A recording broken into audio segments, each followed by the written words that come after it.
Those who use a mouthwash every day for fresher breath may be surprised to learn that minty breath may be the least of the benefits, and experts are divided on what those benefits actually may be. Here to tell us if mouthwash is a wash is WSJ health reporter Sumathi Reddy. Sumathi, thanks so much for being with us. Thanks for having me. You're not going to tell me that my mouthwash doesn't freshen my breath at all, are you?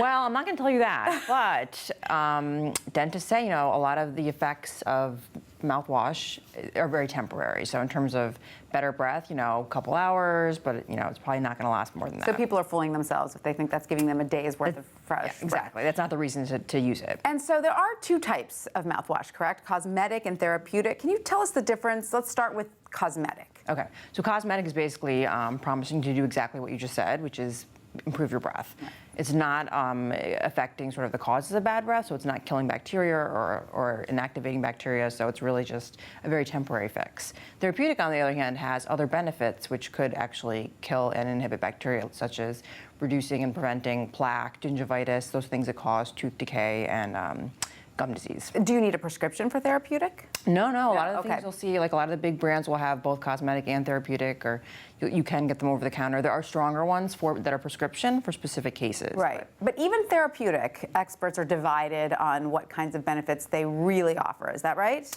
I mean, most people will say that, yes, they do have benefits, but there are some dentists who will say, okay, if you don't have cavities, if you're brushing and flossing, which is obviously the most important thing. Right. None of this is a replacement for that. Exactly. Yeah. Then, don't worry about it. You probably don't need mouthwash. But other people will say there's certain mouthwashes and rinses that are good for a specific individual, depending on your needs. And is there any evidence that some of them prevent oral cancers?